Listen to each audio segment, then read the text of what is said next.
बहुत अच्छी चीज़ है, ये हर जगह होनी चाहिए। यहाँ पे लोग अपना थोड़ी सी स्पेस और दी गई है कि अपना योगा मैट लाके या योग भी कर सकते हैं। जैसे लिखा हुआ है ओपन जिम।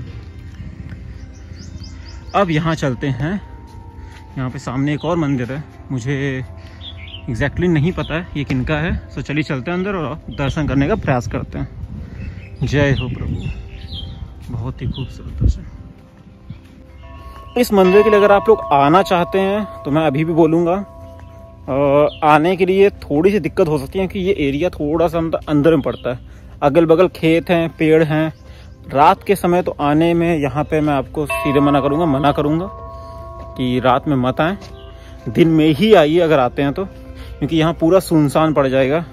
लाइट की व्यवस्था रोड पे नहीं है अभी। तो ये रहा मंदिर, चलिए चलते हैं। जय हो प्रभु, जय श्री राम, जय श्री राम, जय श्री राम, जय श्री राम। यहाँ पे आपको माता सीता, शायद ही वाल्मीकि जी हैं, और पीछे लव कुश जी हैं जो यज्ञ करते हुए दिखाई दे रहे हैं। मैं आपको दिखाता हूँ।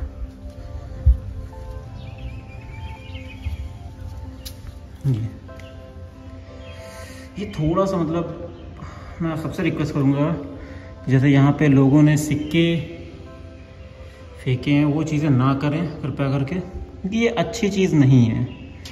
जय माँ सीता, जय हो, जय श्री राम, जय वाल्मीकि जी, जय हो, जय हो। आइए परिक्रमा कर लेते हैं। जय हो प्रभु,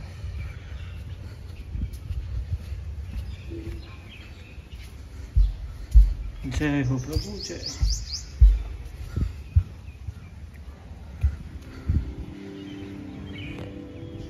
यहाँ पे लिखा हुआ श्री श्री 1008 महात्मा देव शरणम पा श्री महाराज वाल्मीकि आश्रम जनकी कुंड परिहर उन्नाव के द्वारा इस मंदिर का निर्माण करवाया गया है। इस मंदिर का नाम क्या है वो नहीं लिखा हुआ यहाँ पे। जय हो। यहाँ पे भी आपको माता सीता और लव कुश जी के ही दर्शन होते हैं। चलिए चलते हैं और आपको दर्शन कराते हैं।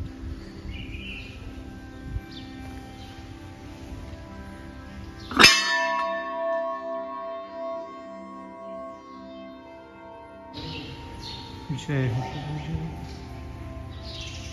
तो यहाँ पे आपको दर्शन होते हैं माता सीता, लव कुश जी के, और माता गंगा और वाल्मीकि जी के। जय हो, जय हो।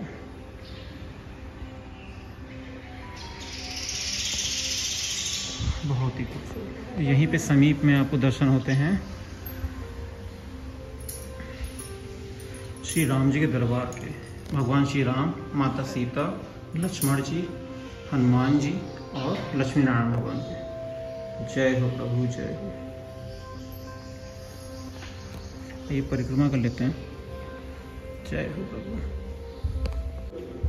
जय। यहाँ पे आपको माता दुर्गा के दर्शन होते हैं। जय माता,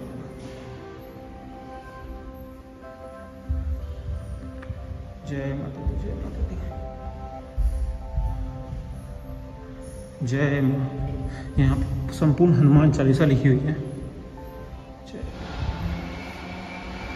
यहाँ पे आपको हनुमान जी के दर्शन होते हैं और वाल्मीकि जी के दर्शन होते हैं। सदगुरु वाक, सदगुरु राय नमः। जय जय, जय श्री राम, जय श्री राम, जय हो प्रभु।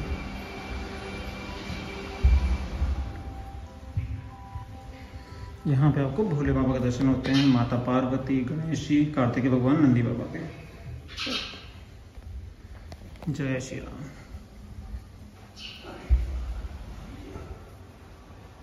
जय। सो हमारे साथ अभी यहाँ पे पंडित जी हैं, सो उनसे इस मंदिर के बारे में इतिहास जानने का प्रयास करते हैं। पंडित जी, आपका शुभ नाम? हमारा नाम है ब्रज किशोर दीक्षित उर्फ बड़खाऊ महाराज के नाम से लोग जानते हैं। मैं यहाँ का पुजारी हूँ स्थान का, और ये पौराणिक स्थान है। महर्षि वाल्मीकि जी की तपस्थली है और माता जानकी की शरण स्थली है। लव कुश की जन्मस्थली है और रणस्थली भी है, चूँकि राम की सेना से युद्ध हुआ था बच्चों का। जब अश्वमेध यज्ञ किया है भगवान राम ने तो घोड़े को ढीला था, तो उस घोड़े को पकड़ा था जब, तब युद्ध हुआ था बच्चों से राम जी की सेना से। क्योंकि बच्चे घोड़े को छोड़ नहीं रहे थे, जो पत्र लिखा था मस्तक पर उसको पढ़ा तो पकड़ लिया था। तो बच्चों ने समझा कि इसमें तो अहंकार रूपी शब्द लिखे हैं, हम क्षत्रिय के बालक हैं, इसको पकड़ना चाहिए। तो घोड़े को पकड़ लिया था। फिर राम जी की सेना ने काफ़ी अनुनय विनय की, लेकिन घोड़े को नहीं छोड़ा। बच्चों ने बोले युद्ध करके ले जाओ, नतमस्तक होकर घोड़ा नहीं छोड़ेंगे। अगर घोड़ा लेना है तो युद्ध को जीत लीजिए, वो घोड़ा ले जाइए। क्योंकि जो शब्द लिखे हैं वो युद्ध की परिभाषा बता रहे हैं। जी जी जी, जी। या तो पराधीन हो जाए हमारे, घोड़े को छोड़कर मैं पराधीन हो जाऊं तब तो ठीक है, तो मैं पराधीन होने वाला हूं नहीं। युद्ध को हम करेंगे, आप जीत कर ले जाइए घोड़े को। तो राम जी की सेना परास्त हुई। आखिरी में राम जी भी आए हमारे प्रभु, और वाल्मीकि जी पहुंच गए। फिर बच्चों से युद्ध नहीं हुआ, बच्चों को बताया उनके बारे में कि आपके पिता हैं जो है। बच्चे नतमस्तक हो गए, पिता को प्रणाम किया। फिर यहाँ भी आए राम जी, फिर माता जी से चलने के लिए कहा उन्होंने। तो माँ ने कहा कि अब तो परम धाम चलने का समय है, अयोध्या जाने का समय तो समापन हो गया। जैसा हम जानते हैं, जैसा कहीं कहीं वर्णित है, उस प्रकार से बता रहा हूँ।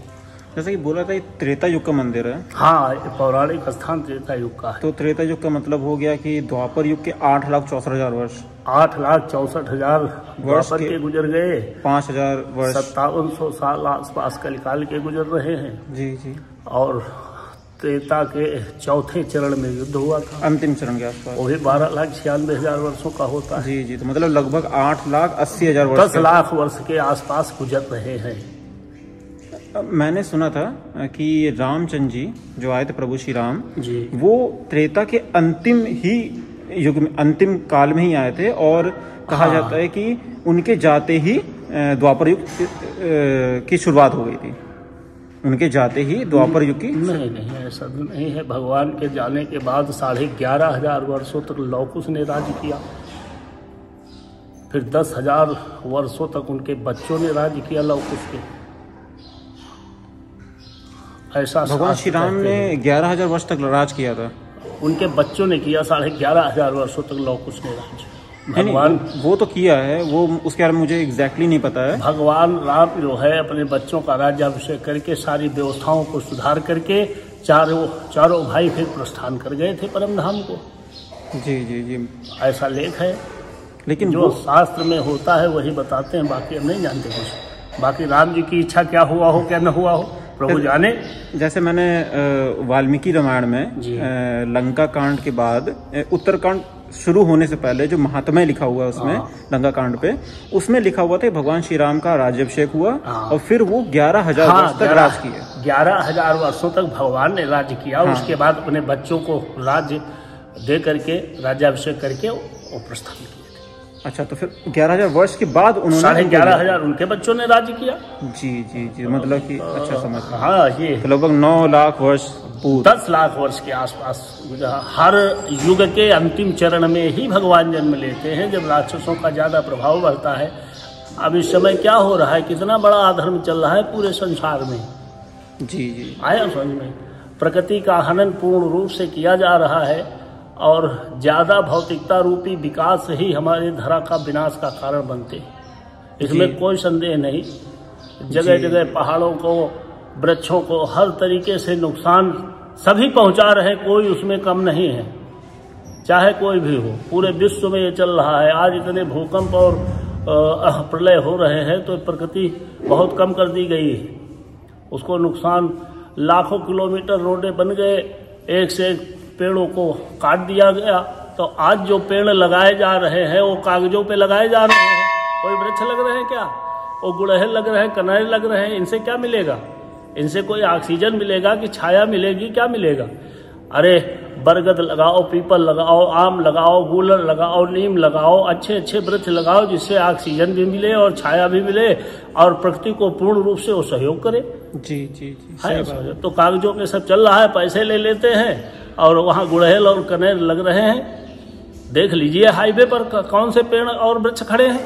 जी जी, हम तो दर्शनार्थ के लिए जाते हैं तो देखते हैं, एक दिन रोडें ही केवल रह जाएंगी धरा पर और कुछ नहीं रह जाएगा। तो उनका अगर संतुलन बिगाड़ा जा रहा है, संतुलन बनाने की कोशिश भी पूर्णतया करें। देखभाल भी उनकी कायदे से होनी चाहिए। प्रकृति को पूर्ण रूप से जब तक मानव जीव समर्पित नहीं होगा तब तक विनाश की लीला चलती ही रहेगी। तो एक दिन धरा हमारी खत्म हो जाएगी। जी। अपने जीवन को बढ़ाने का तरीका होता है। ऋषि मुनि अपने जीवन काल को क्यों आगे बढ़ा लेते थे? अपनी वायु सांस के द्वारा, प्राणायाम के द्वारा, अपने सात्विक भोजन के द्वारा वो अपने जीवन को बढ़ा लेते थे। वही प्रकृति का नियम है। उसको दुख देंगे तो हमको दुख देगी। सही बात है। तो घोड़ी के साथ गेहूं भी पिसता है, पशु पक्षी भी हमारे पिस जाएंगे उसी में, क्योंकि वो तो नुकसान कर नहीं रहे। नुकसान तो मानव समाज कर रहा है, क्योंकि वही सब कुछ जानता है।